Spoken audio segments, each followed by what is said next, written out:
Go.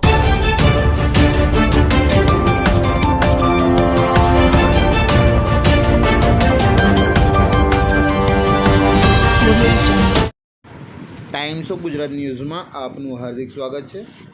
વાત કરીશું આજના મુખ્ય સમાચારની. રાઇટ ટુ એજ્યુકેશન આરટીઈ યોજના અંતર્ગત પોતાના બાળકોને ખાનગી શાળાઓમાં પ્રવેશ અપાવવા માંગતા વાલીઓ આજે મોટી સંખ્યામાં જિલ્લા શિક્ષણ અધિકારીની કચેરીએ પહોંચ્યા હતા. પ્રવેશ ફાળવણી પ્રક્રિયા અને શાળાઓની પસંદગી અંગે અસંતોષ વ્યક્ત કરતા વાલીઓએ કચેરી ખાતે ઉગ્ર રજૂઆત કરી હતી. વાલીઓએ પોતાની સમસ્યાઓ અને માંગણીઓને અંગે જિલ્લા શિક્ષણ તંત્ર સમક્ષ રજૂઆત કરી યોગ્ય નિરાકરણની માંગ ઉઠાવી હતી.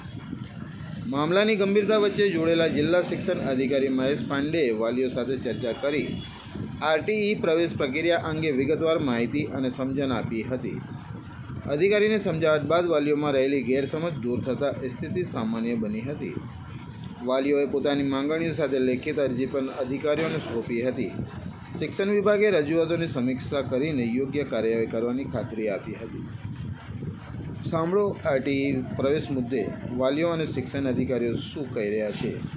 રિપોર્ટ નિસાર સૈયદ, વડોદરા, ગુજરાત. પારદર્શી રીતે થાય છે.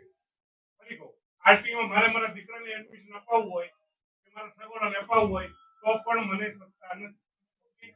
સમગ્ર પ્રક્રિયા પારદર્શી રીતે થાય છે.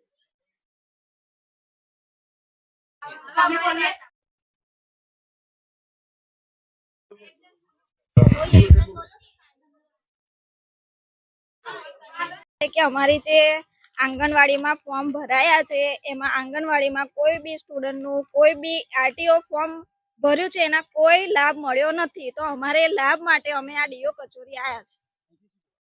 અહીંયાથી એ જવાબ મળ્યો છે કે તમે આ ફોર્મ ભર્યું છે, આટલા વિદ્યાર્થીની જગ્યા ખાલી છે અને આટલા 4000 વિદ્યાર્થી જગ્યા ખાલી પાસ થયા છે. અને જે હજુ અમારી માંગ એ છે કે ત્રીજો રાઉન્ડ આવે અને અમારા છોકરાઓના નામ આવે અને અમારું છોકરું ભણે. અમારી એ માંગ છે. પારુલબેન મહેશભાઈ વસાવા.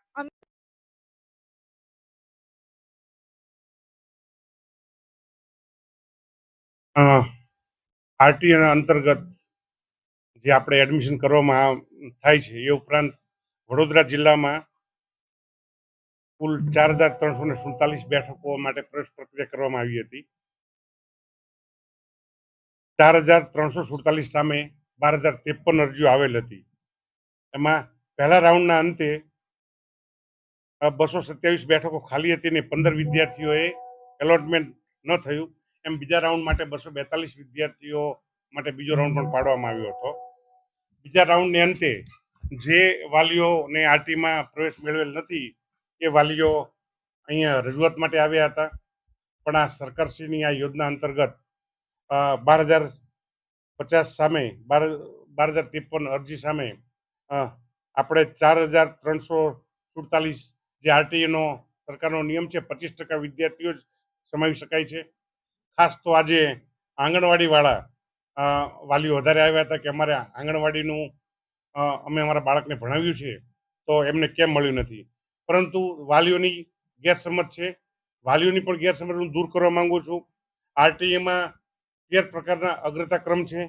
પહેલું અનાથ બાળક, બીજું સંભાળ સંરક્ષણની જરૂરિયાતવાળું બાળક, ત્રીજી કેટેગરીમાં બાલગૃહના બાળકો, ચોથી કેટેગરીમાં સ્થળાંતર થતા મજૂરના બાળકો, પાંચમી મનોદિવ્યાંગતાવાળા બાળકો, છઠ્ઠીમાં એન્ટ્રી રિટ્રોવાયરલ એટલે કેન્સરની થેરેપી લેતા બાળકો, શહીદોના સંતાનો, પછી જેને એકમાત્ર દીકરી હોય એવા સંતાનો, પછી 0 થી 20 આંક ધરાવતા SC ST OBC વાળા બાળકો, પછી SC અને STના બાળકો, ઓબીસી અને સામાજિક સેક્ટરે 50 બાળકો, જ્યારે 12મા ક્રમે આંગણવાડીના બાળકો આવે છે અને છેલ્લે જનરલ કેટેગરીના બાળકો, એમ 13 કેટેગરી છે.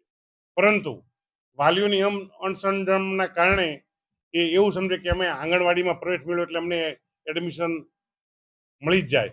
પરંતુ વાસ્તવમાં આરટીઈની સમગ્ર પ્રક્રિયા સરકારશ્રી દ્વારા ઓનલાઈન પારદર્શી પોર્ટલ પર થાય છે. એમાં કોઈ પણ પ્રકારની ગેરરીતિ કરવાનો સંભવ નથી. ઉપરાંત આ સરકારનો ખૂબ સારો ઉદ્દેશ્ય છે.